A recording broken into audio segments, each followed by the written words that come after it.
Hello എല്ലാവർക്കും നമസ്കാരം. ഐപ്ലസിൻ്റെ പുതിയൊരു വീഡിയോയിലേക്ക് സ്വാഗതം. അപ്പോൾ സയൻറ്റിഫിക് ഓഫീസർ ഇൻ ഫിസിക്സ് നമ്മൾ കാര്യമായിട്ട് പഠിത്തമൊക്കെ തുടങ്ങി എല്ലാ ആളുകളും.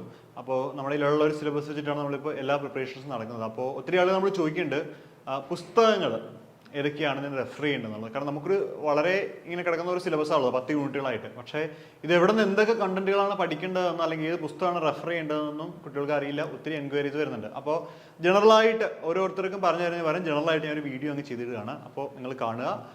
പിന്നെ ആദ്യം തന്നെ പറഞ്ഞേക്കാം, ഇത്രയും പുസ്തകങ്ങളുണ്ട്. പക്ഷേ എല്ലാ പുസ്തകങ്ങളും ഈ ഒരു 4-5 മാസത്തിൽ പഠിച്ച് തീർത്ത് പരീക്ഷ എഴുതാമെന്ന് വെച്ചാൽ അപ്രാപ്യമായ കാര്യമാണ്. അപ്പോൾ അതുകൊണ്ട് സാധിക്കുമെങ്കിൽ നിങ്ങളൊരു കോച്ചിങ് എടുക്കുന്നത് എപ്പോഴും ഒരു ബെറ്റർ ഓപ്ഷനാണ് കേട്ടോ.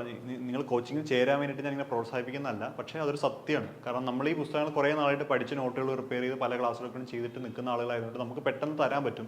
ഇന്ന കാര്യങ്ങളൊക്കെയാണ് പഠിക്കേണ്ടത്, അല്ലെങ്കിൽ ഇന്ന കാര്യങ്ങളാണ് ഇപ്പോൾ നോക്കേണ്ടത്, ഇതാണ് ഫോക്കസ് ചെയ്യേണ്ടത് നോക്കാനുള്ളത്. അപ്പോൾ അതുകൊണ്ടാണ്. അപ്പോൾ നമുക്ക് പുസ്തകങ്ങളുടെ കാര്യങ്ങളിലേക്ക് വരാം കേട്ടോ. ഇതാ ആദ്യത്തെ യൂണിറ്റ് എന്ന് പറയുന്നത് ക്ലാസിക്കൽ മെക്കാനിക്സ് ആണ്. ഫസ്റ്റ് യൂണിറ്റ് എന്ന് പറയുന്നത് ക്ലാസിക്കൽ മെക്കാനിക്സിൻ്റെ അത് 2 പുസ്തകങ്ങളാണ് ഏറ്റവും നന്നായിട്ട് നമുക്ക് ഇതിൻ്റെ അകത്ത് പഠിക്കാൻ പറ്റുന്നത്. നമ്മുടെ സിലബസിൽ ഹെഡിങ് പോലെ കിടക്കുന്ന ഒരു പുസ്തകമാണ് അരുൾദാസ് സാറിൻ്റെ പുസ്തകം. അരുൾദാസ് സാർ, അദ്ദേഹത്തിൻ്റെ ക്വാണ്ടം മെക്കാനിക്സും ഉണ്ട്, പാർട്ട് 1 പാർട്ട് 2 ഒക്കെ.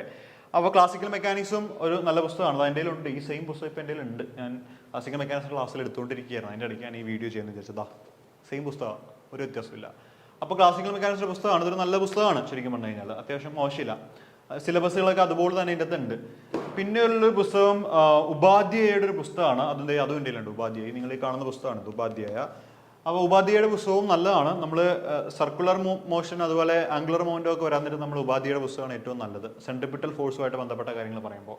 പിന്നെ ജനറലായിട്ട് ലഗ്രാഞ്ചിൻ്റെ ഹാമിൽട്ടോണിയൻ അതുപോലെ generalised coordinate കൺസ്ട്രെയിൻറ്റുകൾ, Hamilton Jacobi equation, ഇതൊക്കെ പറയാൻ വേണ്ടിയിട്ട് നമുക്ക് ഈ പറയുന്ന അരുൾദാസിൻ്റെ പുസ്തകം നല്ലത് തന്നെയാണ്. പക്ഷേ നമുക്ക് സെൻട്രൽ ഫോഴ്സ് ഫീൽഡും കെപ്ലർ പ്രോബ്ലം, കയോസ് ഒക്കെ പറയാൻ വേണ്ടിയിട്ട് ഒരു നല്ല പുസ്തകം ഉപാധ്യായാണ്. കയോസും ഇതിൻ്റെ അകത്തും കുറച്ച് നന്നായിട്ടുണ്ട്. അരുൾദാസിൻ്റെ പുസ്തകത്തിന് വലിയ ബുദ്ധിമുട്ടില്ല. പിന്നെ ക്ലാസിക്കൽ മെക്കാനിക്സ് നമ്മൾ നോക്കുന്ന ഒരു വിവേകാനന്ദ സാറിൻ്റെ ഒരു പുസ്തകമുണ്ട്, classical mechanics and theory of relativity എന്ന് പറഞ്ഞിട്ട്. ഇത് ഞാൻ പഠിക്കുന്ന കാലത്ത്, അതുൽ പ്രസാദിൻ്റെ പേരുണ്ട്, ഞാൻ പഠിക്കുന്ന കാലത്തുള്ള എൻ്റെ ഒരു ഗൈഡാണ്. ഞാൻ ഡിഗ്രിക്ക് വാങ്ങിച്ചിട്ടുണ്ട്. പിന്നെ സിലബസ് ഒക്കെ കോളേജിൽ മാറിയ ശേഷം ഈ പുസ്തകം ഇപ്പോൾ ഇല്ല, പക്ഷെ ഞാൻ സൂക്ഷിച്ച് വെച്ചതുകൊണ്ട് ഇപ്പം നമ്മുടെ കയ്യിലുണ്ട്. പിന്നെ ഞാൻ ക്ലാസിക്കൽ മെക്കാനിക്സിൻ്റെ പ്രോബ്ലംസ് നോക്കുന്നത് CSIR പഠിച്ചൊരു നോട്ടുണ്ട് എൻ്റെ കയ്യിൽ. ആ നോട്ടാണ് പിന്നെ ഞാൻ പ്രോബ്ലംസിന് വേണ്ടി എടുക്കുന്നത്. ഓക്കെ, ശരി. അപ്പോൾ ഈ 2 പുസ്തകങ്ങൾ നല്ലതാണ്. പിന്നെ ഈ 2 പുസ്തകങ്ങൾ. പിന്നെ അത് കഴിഞ്ഞാൽ പിന്നെ ക്ലാസിക്കൽ മെക്കാനിക്സിൻ്റെ ഗോൾസ്റ്റീൻ്റെ പുസ്തകം, അത്യാവശ്യം നല്ല സ്റ്റാൻഡേർഡ് ആയിട്ടുള്ള പുസ്തകം. നമ്മൾ MG യൂണിവേഴ്സിറ്റിയിൽ MSc ഫിസിക്സിൻ്റെ സിലബസിൽ കിടക്കുന്ന ഗോൾസ്റ്റീൻ്റെ പുസ്തകമാണ്. കേരള യൂണിവേഴ്സിറ്റിക്കാർക്ക് അരുൾദാസ് സാറിനോട് സ്നേഹമുള്ളതുകൊണ്ട് അരുൾദാസിൻ്റെ പുസ്തകം നമ്മൾ ഉപയോഗിക്കാറുള്ളൂ. ഇനിയിപ്പോൾ MG ചെന്നാലവിടെ ഗോൾസ്റ്റീനാണ്.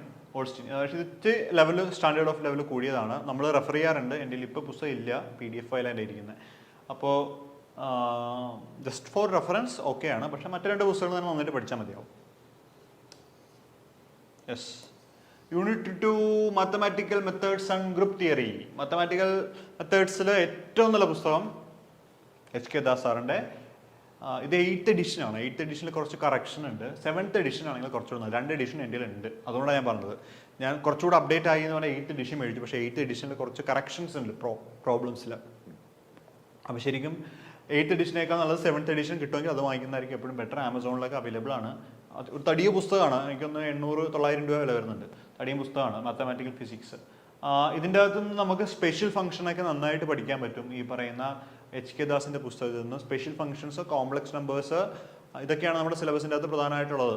പിന്നെ ഫുറിയർ സീരീസ് ആൻഡ് ഫുറിയർ ഉണ്ടായില്ല. ഈ 3 ഭാഗങ്ങളും വളരെ നീറ്റായിട്ട് പ്രോബ്ലംസ് ഉൾപ്പെടെ ഈ പറയുന്ന 7th എഡിഷൻ HK ദാസിലുണ്ട്. 8th എഡിഷനിൽ കുറച്ചുകൂടെ പ്രോബ്ലങ്ങളുടെ എണ്ണം കൂടുതലാണ്. പക്ഷേ ഞാൻ എപ്പോഴും പറയുന്നത് 7th എഡിഷൻ തന്നെയാണ്. പിന്നെ ഒരു പുസ്തകം MG യൂണിവേഴ്സിറ്റിയിലൊക്കെ MScക്ക് പഠിക്കുന്നതാണ്, ഹാഫ്കൻ്റെ മാത്തമാറ്റിക്കൽ മെത്തേഡ്സ് ഫോർ ഫിസിക്സ്. അത് കുറച്ച് ടഫാണ്. ടഫ് മീൻസ് അത് വേറൊരു രീതിയിലാണ് ആ പുസ്തകം എഴുതിയിരിക്കുന്നത്.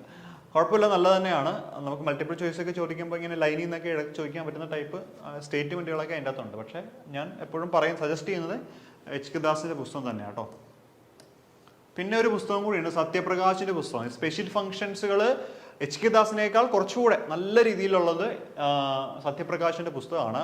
MSc കുട്ടികളൊക്കെ കോളേജുകളിൽ ഡെറിവേഷൻസ് ഒക്കെ നോക്കാൻ വേണ്ടി ഉപയോഗിക്കുന്ന പുസ്തകം സത്യപ്രകാശ് സാറിൻ്റെയാണ്. അപ്പോൾ നല്ല പുസ്തകമാണ്. ഇത് അത്യാവശ്യം പ്രൈസിലുള്ളൊരു പുസ്തകമാണ് കേട്ടോ, നല്ലതാണ്. പക്ഷേ ആ കവർ പേജ് കാണുമ്പോൾ തന്നെ തോന്നും നല്ല ഭംഗിയുണ്ട്. ദെൻ മൂന്നാമത്തെ യൂണിറ്റിലേക്ക് വന്നു കഴിഞ്ഞാൽ ഇലക്ട്രോണിക്സ് ആണ്. ഇലക്ട്രോണിക്സ് നമുക്ക് പഠിക്കാനുള്ളത് ഓപ്പറേഷണൽ ആംപ്ലിഫയർ, പിന്നെ FET ട്രാൻസിസ്റ്റേഴ്സ്, ഫോട്ടോ ഇലക്ട്രോണിക് ഡിവൈസുകളാണ്. Just like diode, solar cell, photo diode, LED അങ്ങനെയുള്ള കാര്യങ്ങൾ പഠിക്കാനുണ്ട്. അപ്പോൾ അതിന് വേണ്ടിയിട്ട് ഞാൻ പറയുന്നൊരു പുസ്തകം basic electronics by BL Theraja എന്നാണ്. Basic electronics by BL Theraja. ഇതൊരു 425 രൂപ കൊടുത്താൽ ഈ പുസ്തകം കിട്ടും. ആമസോണിലൊക്കെ അവൈലബിൾ ആണ്. ഇത് ശരിക്കും കേരള യൂണിവേഴ്സിറ്റിയിൽ BSc ഫിസിക്സ് സബ് ഇലക്ട്രോണിക്സ് പഠിക്കുന്ന കുട്ടികളുണ്ട്. കെമിസ്ട്രിക്ക് വരെ ഇലക്ട്രോണിക്സ് പഠിക്കുന്ന കുട്ടി, ആ കുട്ടികളുടെ റെഫറൻസ് പുസ്തകമാണ് BL തെരേജയുടെ പുസ്തകം. വളരെ നല്ല പുസ്തകമാണ്. ഫൈബർ ഒപ്റ്റിക്സ് ഒക്കെ പഠിക്കാനും ഈ പുസ്തകം നല്ലതാണ്. കമ്മ്യൂണിക്കേഷൻ സിസ്റ്റത്തിന്റെ ബേസിക്സ് പഠിക്കാനും ആ പുസ്തകം വളരെ നല്ലതാണ്. ഇനി നമുക്ക് ഇതിൻ്റെ തന്നെ ഫിൽറ്ററുകളും ഓപ്പറേഷണൽ ആംപ്ലിഫയറും നല്ല ഡീറ്റെയിൽ ആയിട്ട് സിലബസിൻ്റെ അകത്ത് വന്നിട്ടുണ്ട്. അപ്പോൾ അതിന് പഠിക്കാൻ പറ്റുന്ന പുസ്തകം ഗെയ്ക്വാദിൻ്റെ operational amplifiers and linear integrated circuit എന്ന് പറയുന്ന ഒരു പുസ്തകമാണ്. അതിൻ്റെ അകത്ത് സർക്യൂട്ട് ഡിസൈനിങ് ഉൾപ്പെടെയുണ്ട്. പക്ഷെ നമുക്ക് ആവശ്യമുള്ള കാര്യങ്ങൾ മാത്രം പഠിച്ചാൽ മതി. 400-450 രൂപ വിലയുണ്ടെങ്കിൽ ഈ പുസ്തകം കിട്ടും. എൻ്റെ കയ്യിൽ ഇത് രണ്ടും ഉണ്ട്. നല്ല പുസ്തകം. ഞാൻ MSc പഠിക്കുമ്പോൾ ഈ പുസ്തകം വെച്ചിട്ടാണ് ലാബിൽ സർക്യൂട്ടുകൾ ഡിസൈൻ ചെയ്യാൻ, എക്സ്പെരിമെൻറ്റ് സർക്യൂട്ടുകൾ ഡിസൈൻ ചെയ്യാൻ ഉപയോഗിച്ചിരിക്കുന്നത്. പഠിച്ചിരിക്കുന്ന പുസ്തകം ഇത് തന്നെയാണ് കേട്ടോ. ഈ രണ്ട് പുസ്തകവും, ഞാൻ ഡിഗ്രിക്ക് എൻ്റെ ഇലക്ട്രോണിക്സ് ആയിരുന്നു സബ്, അപ്പോൾ ഈ പുസ്തകം എൻ്റെ കയ്യിലുണ്ട്. വളരെ പഴഞ്ചനായ പുസ്തകം. ഒരു 100-150 അല്ല, ഒരുപാട് ആവർത്തി വായിച്ച് ഇപ്പോൾ ഇങ്ങനെ പേജുകൾ വിട്ട് വേണ്ടി ഞാൻ ഒട്ടിച്ച് വയ്ക്കുകയാണ്. ദെൻ പഴയ പഠിച്ച് കൈപഴകിയ പുസ്തകമായതുകൊണ്ട് നമുക്ക് ഒരു പുസ്തകം വായിക്കാൻ താല്പര്യം തോന്നില്ല. ഇത് നല്ല പുസ്തകമാണ് ഗെയ്ക്വാഡിൻ്റെ.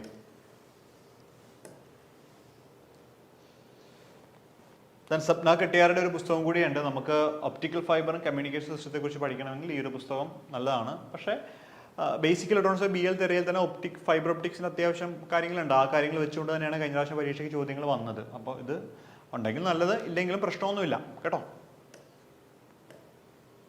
ദെൻ യൂണിറ്റ് 3 നമ്മൾ പറഞ്ഞോ, യൂണിറ്റ് 4 ക്വാണ്ടം മെക്കാനിക്സ് ആണ്. ക്വാണ്ടം മെക്കാനിക്സിൻ്റെ നല്ല രണ്ട് പുസ്തകങ്ങൾ. ഒന്ന് നൂർദിൻ സെറ്റ്ലിയുടെ quantum mechanics concept and applications. വളരെ നല്ല പുസ്തകമാണ്. ഡീറ്റെയിൽ ആയിട്ടുള്ള എക്സ്പ്ലനേഷനും പ്രോബ്ലംസ് ഒക്കെ സോൾവ് ചെയ്തിട്ട് ഉള്ളൊരു പുസ്തകമാണ്. നല്ല പുസ്തകം, വളരെ നല്ല പുസ്തകം. പച്ച പുസ്തകം എന്ന് ഞാൻ എപ്പോഴും പറയണം. പച്ച പുസ്തകം സെയിം എൻഡിലുണ്ട്. നല്ലൊരു പുസ്തകമാണ്. Second edition. ദെൻ ഓൾസോ നമ്മൾ പണ്ട് ചെറിയ ക്ലാസ് മുതൽ ഡിഗ്രി ക്ലാസ് മുതൽ പഠിക്കുന്ന 5ാമത്തെ സെമസ്റ്റർ മുതൽ പഠിക്കുന്ന quantum mechanics by G. Aruldas. അദ്ദേഹത്തിൻ്റെ 500 സോൾവ്ഡ് പ്രോബ്ലംസും ഉണ്ട്. ഈ ഒരു പുസ്തകമുണ്ട്.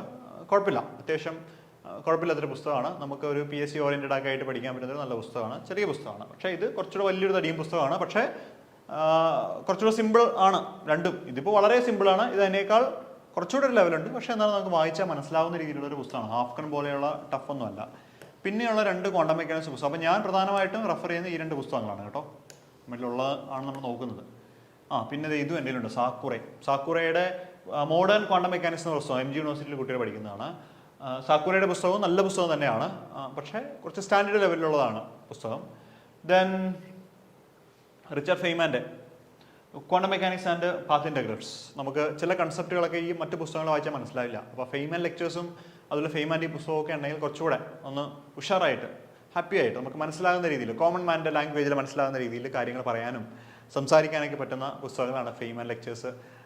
3-4 വോളിയുണ്ട്. അപ്പോൾ നല്ലതാണ്. അപ്പോൾ ഇതും ഒരു നല്ല പുസ്തകമാണ്. അപ്പോൾ എങ്കിലും ആദ്യത്തെ 2 പുസ്തകങ്ങളായ നൂർദിൻ സെറ്റ്ലിയുടെയും quantum mechanics by G. Aruldas സാറിൻ്റെ പുസ്തകം വായിച്ചാൽ തന്നെ അത്യാവശ്യം കാര്യങ്ങളാവും. ഓക്കെ, അടുത്തത് യൂണിറ്റ് 5 സ്റ്റാറ്റിസ്റ്റിക്കൽ മെക്കാനിക്സ് ആണ്. സ്റ്റാറ്റിസ്റ്റിക്കൽ മെക്കാനിക്സിൻ്റെ ഒറ്റ പുസ്തകമാണ് നോക്കുന്നത്. ഒന്ന് പാത്രിയയുടെ സ്റ്റാറ്റിസ്റ്റിക്കൽ മെക്കാനിക്സ് എന്ന പുസ്തകമാണ്, 3rd എഡിഷൻ. നല്ല പുസ്തകമാണ്, കുഴപ്പമൊന്നുമില്ല. ദെൻ ഇതോടൊപ്പം തന്നെ ചെറിയ ഗൈഡുകളും തെർമോഡൈനാമിക്സിൻ്റെ ചെറിയ ഗൈഡുകൾ ഞാൻ നോക്കാറുണ്ട്. MG യൂണിവേഴ്സിറ്റിയുടെ ഇറ്റിവര സാറിൻ്റെ പുസ്തകവും അതുപോലെ വിവേകാനന്ദ സാറിൻ്റെ കേരള യൂണിവേഴ്സിറ്റിയുടെ പുസ്തകമൊക്കെ നോക്കുന്നുണ്ട്. കാരണം നമുക്ക് ഈ എൻട്രോപ്പി പോലെയുള്ള കൺസെപ്റ്റിൻ്റെ കാര്യങ്ങളൊക്കെ പഠിക്കാൻ വേണ്ടി ആ പുസ്തകമാണ് കുറച്ച് നല്ലതെന്ന് എനിക്ക് തോന്നി. അപ്പോൾ അതും നമ്മൾ നോക്കാറുണ്ട്. സ്റ്റാറ്റിസ്റ്റിക്കലിൻ്റെ Maxwell Boltzmann Fermi Dirac statistics, distribution functions അങ്ങനെയുള്ള കാര്യങ്ങളെല്ലാം നോക്കുന്നത് പാത്രിയയുടെ പുസ്തകമാണ്. Statistical mechanics 3rd edition. ഇനി 6ാമത്തെ യൂണിറ്റിലേക്ക് വന്നാൽ ന്യൂക്ലിയർ ആൻഡ് പാർട്ടിക്കൽ ഫിസിക്സ് ആണ്. 2 ഭാഗങ്ങളായിട്ടാണ് നമുക്കുള്ളത്. അപ്പോൾ ന്യൂക്ലിയർ ഫിസിക്സിൻ്റെ അത് DC തയ്യാലിൻ്റെ പുസ്തകമാണ്. ന്യൂക്ലിയർ ഫിസിക്സിൽ നമ്മളെല്ലാവരും ഫോളോ ചെയ്യുന്ന പ്രധാനപ്പെട്ട ഒരു പുസ്തകം. ആ പുസ്തകം തന്നെയാണ് ഞാൻ നോക്കുന്നത്. ഉദാഹരണത്തിന് നമ്മുടെ ഈ ഷെൽ മോഡൽ, ലിക്വിഡ് മോഡൽ, ഇങ്ങനെയുള്ള കാര്യങ്ങൾ, ഫിക്സ് ലോ, ഇങ്ങനെയുള്ള കാര്യങ്ങൾ നോക്കാൻ വേണ്ടി ഈ പുസ്തകം ഉപയോഗിക്കുക. ദെൻ ഓൾസോ കെന്നത്ത് എസ് ക്രെയിൻ്റെ പുസ്തകവും അത്യാവശ്യം മോശമില്ല, കുഴപ്പമില്ല. എങ്കിലും ഫസ്റ്റ് പ്രിഫറൻസ് ഈ പറയുന്ന തയ്യാലിൻ്റെ പുസ്തകവും, 2ാമത്തെ പ്രിഫറൻസ് ആണ് കെന്നത്ത് എസ് ക്രെയിൻ്റെ പുസ്തകവും. ഓക്കെ, ഈ ഒരു പുസ്തകം കൂടിയാണ് പാർട്ടിക്കൽ ഫിസിക്സ് നോക്കാൻ വേണ്ടിയിട്ട്. പിന്നെ ഇത് തന്നെ മതി എങ്കിലും ഞാൻ പറഞ്ഞു എന്നേ ഉള്ളൂ കേട്ടോ. ദെൻ 7ാമത്തെ ഭാഗത്ത് വന്നു കഴിഞ്ഞാൽ സോളിഡ് സ്റ്റേറ്റ് ഫിസിക്സ് ആണ്. 2 പുസ്തകങ്ങളാണ്. ഒന്ന് SO പിള്ളയുടെ ഒരു പുസ്തകമുണ്ട്, വഹാബിൻ്റെ MA വഹാബിൻ്റെ പുസ്തകമുണ്ട്. ഇതിൽ MA വഹാബിൻ്റെ പുസ്തകമാണ് ഏറ്റവും ബെസ്റ്റ്. ക്രിസ്റ്റൽ സ്ട്രക്ചറുകൾ അല്ലെങ്കിൽ നമ്മുടെ സൂപ്പർ കണ്ടക്ടിവിറ്റി, അതുപോലെ മാഗ്നറ്റിക് മെറ്റീരിയൽസിൻ്റെ പ്രോപ്പർട്ടി, ഡയാപാര, ഫെറോ മാഗ്നറ്റിസം, അങ്ങനെയുള്ള കാര്യങ്ങൾ, ഒപ്റ്റിക്കൽ ബ്രാഞ്ചിങ്, അങ്ങനെയുള്ള കാര്യങ്ങളൊക്കെ ഇതിൻ്റെ അകത്ത് വളരെ ഭംഗിയായിട്ടുണ്ട് ഈ പറയുന്ന വഹാബിൻ്റെ പുസ്തകത്തിൽ. അത് മാത്രമല്ല SO പിള്ളയുടെ പുസ്തകം മോശമില്ല, എങ്കിലും ഫസ്റ്റ് പ്രിഫറൻസ് വഹാബിൻ്റെ പുസ്തകം നോക്കുന്നതാണ് ബെറ്റർ. വഹാബിൻ്റെ തന്നെ പ്രോബ്ലം സോൾവിങ് ആയിട്ടുള്ള ഒരു പുസ്തകം, numerical problems of solid state physics by MA Wahab എന്ന് പറഞ്ഞ പുസ്തകമുണ്ട്. ആ പുസ്തകം നല്ല തന്നെയാണ്. കുറച്ച് ന്യൂമറിക്കൽ പ്രോബ്ലംസ് ഒക്കെ എൻ്റെ അകത്ത് കിട്ടും. ഓക്കെ, അപ്പോൾ ഈ 2 പുസ്തകങ്ങൾ. 8ാമത്തെ യൂണിറ്റിലേക്ക് വന്നു കഴിഞ്ഞാൽ അറ്റോമിക് ആൻഡ് മോളിക്കുലാർ സ്പെക്ട്രോസ്കോപ്പിയാണ് അടുത്ത യൂണിറ്റ് ഭാഗം എന്ന് പറയുന്നത്, അറ്റോമിക് ആൻഡ് മോളിക്കുലാർ സ്പെക്ട്രോസ്കോപ്പി. അപ്പോൾ ഇതിൻ്റെ അകത്ത് അരുൾദാസ് സാറിൻ്റെ പുസ്തകമാണ് ഏറ്റവും ആദ്യം ഞാൻ പറയുന്നത്. അതോടൊപ്പം തന്നെ ബാൻവെല്ലിൻ്റെ ഒരു പുസ്തകം കൂടിയുണ്ട്, ഫണ്ടമെന്റൽസ് ഓഫ് മോളിക്കുലാർ സ്പെക്ട്രോസ്കോപ്പി എന്ന് പറഞ്ഞിട്ട്. അപ്പോൾ ഈ 2 പുസ്തകം കുഴപ്പമില്ല, അത്യാവശ്യം പഠിക്കാൻ പറ്റുന്ന ടൈപ്പ് ഓഫ് പുസ്തകങ്ങളാണ്. അരുൾദാസാറിൻ്റെ പുസ്തകം തന്നെ വായിച്ചാൽ തന്നെ ഒരുപാട് കാര്യങ്ങൾ നമുക്ക് കിട്ടും. പിന്നെ അഡീഷണൽ ആയിട്ടുള്ള കാര്യങ്ങൾ വായിക്കണമെങ്കിൽ ബാൻവെല്ലിൻ്റെ പുസ്തകം നോക്കുകയാണെങ്കിൽ അഡീഷണൽ ആയിട്ടുള്ള കാര്യങ്ങൾ നമുക്ക് വായിച്ചെടുക്കാനായിട്ട് പറ്റും. ദെൻ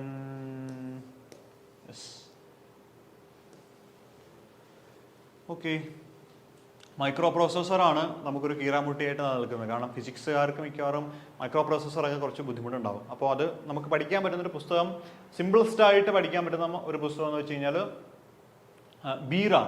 ബീറാമിൻ്റെ പുസ്തകം. അപ്പോൾ ഞാൻ മിക്കവാറും ബീറാമിൻ്റെ പുസ്തകം തന്നെയാണ് നോക്കുന്നത്. എൻ്റെ കയ്യിലുള്ളതും ബീറാമിൻ്റെ പുസ്തകമാണ്. മിക്കവാറും എല്ലായിടത്തും പഠിപ്പിക്കുന്നതും ബീറാമിൻ്റെ പുസ്തകം തന്നെയാണ്. നല്ലൊരു പുസ്തകമാണ്. അത്യാവശ്യം പ്രോഗ്രാമിങ്ങും ഒക്കെ ബേസിക് ലെവലിൽ നിന്നുള്ള കാര്യങ്ങൾ അതിൻ്റെ അകത്തുണ്ട്. മൾട്ടിപ്പിൾ ചോയ്സ് ചോദ്യങ്ങൾ കഴിഞ്ഞ പ്രാവശ്യം ഒരുപാട് ഇതിൻ്റെ അകത്തു നിന്നുള്ള കാര്യങ്ങൾ തന്നെ ചോദിച്ചിട്ടുണ്ട് ഡയറക്റ്റായിട്ട്. അപ്പോൾ അത് കഴിഞ്ഞാൽ പിന്നെ ഒരു ഓപ്ഷൻ ആണെങ്കിൽ ഈ ഒരു പുസ്തകം നിങ്ങൾക്ക് നോക്കാം. എങ്കിലും ഫസ്റ്റ് പ്രിഫറൻസ് ബീറാമിൻ്റെ പുസ്തകമാണ്. സുദ്രാകുമാറിൻ്റെ പുസ്തകം ഉണ്ടെങ്കിൽ ബെറ്റർ. മൈക്രോ കൺട്രോളേഴ്സൊക്കെ അത്യാവശ്യം നന്നായിട്ട് എൻ്റെ അകത്തുണ്ട്. പക്ഷേ ഈ ഒരു പുസ്തകമാണ് എപ്പോഴും ഞാൻ പറയുന്നത്, സജസ്റ്റ് ചെയ്യുന്നത്. ഓക്കെ, കാരണം നമുക്ക് 10 മാർക്കിന് മൈക്രോ പ്രോസസറിൽ നിന്ന് ചോദ്യങ്ങളുണ്ട്. അപ്പോൾ അതെന്തായാലും നമുക്ക് വിട്ടുകളയാനായിട്ട് പറ്റില്ല. ഓക്കെ, ഇനി ലേസർ ആൻഡ് ഫൈബർ ഒപ്റ്റിക് കമ്മ്യൂണിക്കേഷനിൽ ഈ 2 പുസ്തകങ്ങളാണ് നമുക്ക് ഇപ്പോൾ അവൈലബിൾ ആയിട്ടുള്ളത്. ഓക്കെ, പക്ഷേ ഇതല്ലാണ്ട് ഞാൻ എപ്പോഴും പറയുന്നൊരു പുസ്തകം തെരേജിയുടെ പുസ്തകം തന്നെയാണ്. അപ്പോൾ ലേസറൊക്കെ ഈ ഭാഗത്ത് നമുക്ക് എടുക്കേണ്ടി വരും. ലേസറൊക്കെ ഈ ഭാഗത്ത് നിന്നാണ് നമുക്ക് എടുക്കേണ്ടി വരുന്നത്. പക്ഷേ ലേസറൊക്കെ നമ്മൾ കുറേ നാളായിട്ട്, ഇപ്പോൾ ഞാനാണെങ്കിലും കുറേ കാലമായിട്ട് ഇങ്ങനെ പഠിപ്പിച്ച് നിൽക്കുന്നതുകൊണ്ട് ലേസറിൻ്റെ നോട്ടുകൾ എൻ്റെ കയ്യിലുണ്ട്. അപ്പോൾ ഞാൻ അത് വെച്ച് തന്നെയാണ് പഠിപ്പിക്കുന്നത്. ഈ പുസ്തകങ്ങളിലേക്ക് ഞാൻ സാധാരണ പോകാറില്ല, കാരണം ആ കണ്ടന്റ് ഒരുവിധം നമ്മുടെ കയ്യിലുണ്ട്. ഓക്കെ, ഇനിയിപ്പോൾ ആർക്കെങ്കിലും കുറേ കൂടി നോക്കണമെങ്കിൽ ഈ പുസ്തകങ്ങളൊക്കെ നോക്കിയാൽ ബെറ്ററാണ്. ദെൻ ഈ പുസ്തകത്തിൽ തന്നെ ഫൈബർ ഒപ്റ്റിക്സിൻ്റെ ഒക്കെ വളരെ നല്ലതായിട്ട്, ഈ BL തെരേജയുടെ അവസാനത്തെ ഒരു യൂണിറ്റ് എന്ന് പറയുന്നത് ഫൈബർ ഒപ്റ്റിക്സും കമ്മ്യൂണിക്കേഷൻ സിസ്റ്റമാണ്. നല്ലതായിട്ട് ഒപ്റ്റിക് ഫൈബറിൻ്റെ different type optic fibre, grade index fibre, multi mode index fibre, single mode step index fibre, ഇവയെല്ലാം നല്ല ഭംഗിയായിട്ടും വളരെ ക്രിസ്പായിട്ടും ഇതിനകത്ത് നോട്ടുകളുണ്ട്.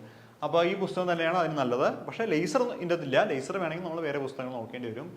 ഇപ്പോൾ ഡിഗ്രി ക്ലാസ്സുകളിലെ നോട്ടുകൾ എടുത്തു കഴിഞ്ഞാൽ ലേസർ അത്യാവശ്യം കാര്യങ്ങളുണ്ട്. പക്ഷേ നമുക്ക് അഡീഷണൽ ആയിട്ട് ഡൈ ലേസർ എന്നൊക്കെ പറഞ്ഞിട്ട് കണ്ടന്റുകൾ അഡീഷണൽ കയറി വന്നിട്ടുണ്ട്.